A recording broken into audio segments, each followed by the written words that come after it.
પ્રથમ પ્રશ્ન એટલે શ્રેય કેમ થાય? પોતાનું ધર્મનું અનુષ્ઠાન પ્રોપર થાય તો. ધર્મનું અનુષ્ઠાન એટલે શું? હવે ફરી પાછી વાત કરું કે જેમાં ભક્તિ વધે એનું નામ ધર્મ. અને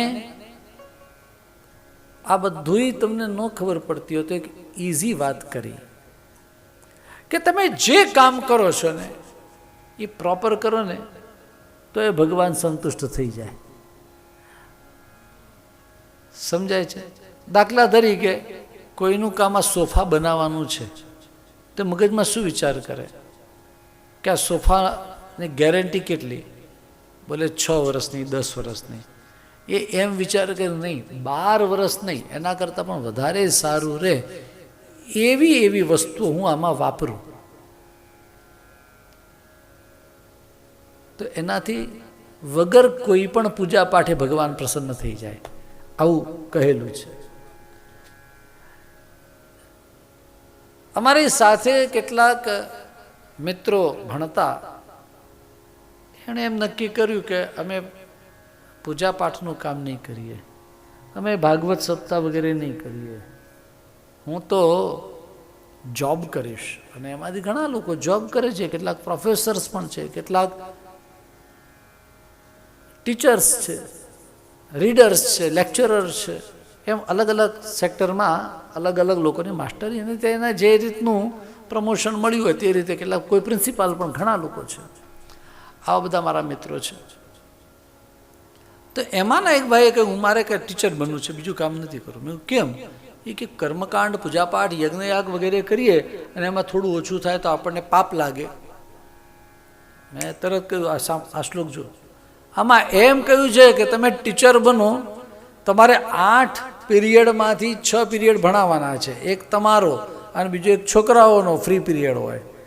તો 6 પીરિયડ તો તમારે ભણાવવાના છે ને 8માંથી. આ 6માં પણ તમે બરોબર ભણાવો નહીં અને તમે છોકરાઓ પાસે જઈને ટાઈમ પાસ કરો તો તમને પણ પાપ લાગે.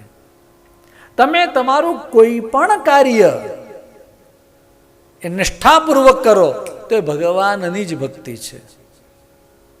એના માટે થઈને તમારે કંઈ માળા લઈને બેસવું કે મંજીરા લઈને બેસવું જરૂરી નથી.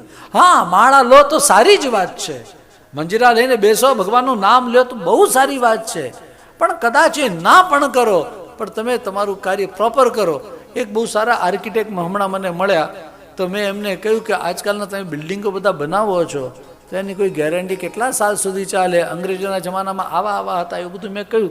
એ કે અમારા ત્યાં તો પહેલો નિયમ છે, બધાને બતાવવામાં આવે કે તમે એવું સરસ સ્ટ્રક્ચર તૈયાર કરો કે સાધારણ રીતે 35 વર્ષ તો ચાલે જ. કેટલા જોરથી એમણે વાત કરી. પેલા એ કહ્યું 100 વર્ષ સુધી જે સ્ટ્રક્ચર ચાલતા હતા, આજે પણ 400 વર્ષ જૂના મંદિરો, 500-700 વર્ષ જૂના મંદિરો આપણે જોઈએ છીએ. અને પેલા ભાઈ 40 વર્ષ પણ નથી કહેતા કે 35 જ વર્ષ. એ કે હા, નહીં તો પછી અમારું કેમ ચાલશે? આ ધર્મની આ અધર્મ છે, યાદ રાખજો. એને ભગવાન ન મળે, એને પૈસો મળે તો એ ખબર નહીં ક્યાંથી નીકળી જાય. ખોટું કામ કર્યું એટલે ગયો. તમને જે કામ સોંપ્યું છે પ્રોપર કરો. એટલે મારો એવો નિયમ કરો થોડો ઘણો કે તમે મને 4 વાગે કહ્યું તો હું 4 વાગે આવી જાઉં, અને 7 વાગ્યા સુધી કહ્યું તો ભલે 7:15 પણ 7માં 1 મિનિટ ઓછી ન થવા દો.